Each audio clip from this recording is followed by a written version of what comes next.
It's the real Zaki, and we're back with some more fire content. If you're new to the channel, I'm Zaki. I drop the realest online marketing content. Definitely hit the subscribe button, drop a thumbs up, and definitely hit the notification bell if you find some value in this.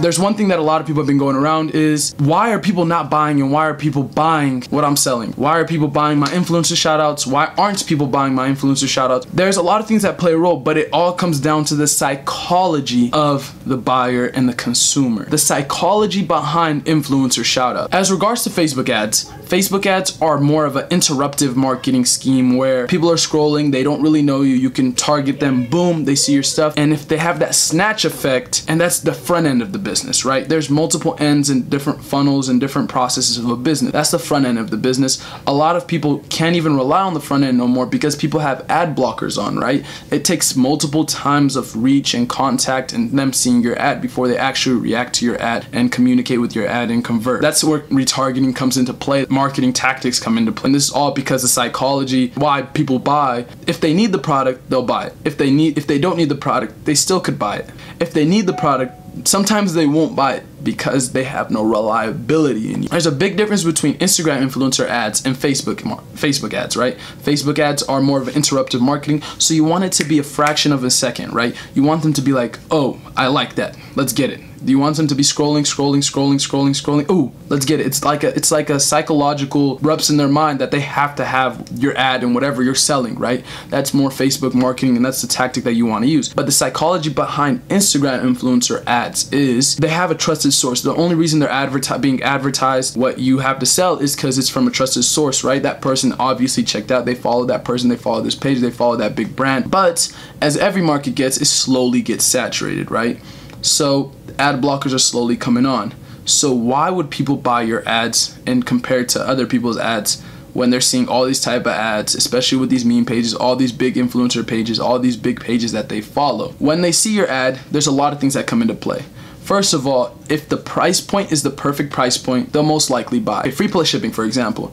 The word free triggers something in our mind, right? It just naturally does. The word free alone will trigger something into our mind. If somebody told you, buy these 3 batteries and you get the 4th free when you only needed 2, you're more likely to buy the 3 and get the 4th free. They got you into their funnel only when you needed 2 and you would have spent less buying 2.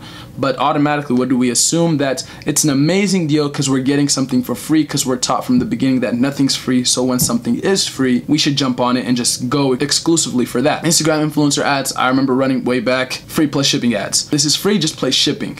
So the abandoned cart rate was obviously really high. I bet a lot of you guys have experienced this. So the abandoned cart rate would be 90%, 80%, be left with a couple $100s after everything, right? Which was great back then, but now people can't even break even. They're losing money, especially with shout out prices raising. What do you have to do psychologically? There's 3 tiers, right? There's the free tier, there's the perfect price tier, and there's that exclusive luxury tier. When people see something that's exclusive luxury, why do people pay thousands of dollars for designer brands, Balenciaga, Louis Vuitton, all these big Gucci, all these big brands? Why do they pay hundreds of dollars and are willing to pay? Because there's perceived value behind these brands. Even though if you actually looked at the product, they're actually the same products that you could probably find at Walmart, there's a perceived value behind them, and there's a perceived value of what they're worth and what they bring to the table. That's that luxury tier, right? And then there's that perceived value of the perfect deal. Why do people buy more on Black Friday, even though statistics show that prices are actually raised on Black Friday and Thanksgiving and around Christmas time, but people automatically assume that they're getting the perfect deal because it's cut down, it's marketed perfectly. It's just a jolly mood of that time and they're willing to spend money. And then there's that free tier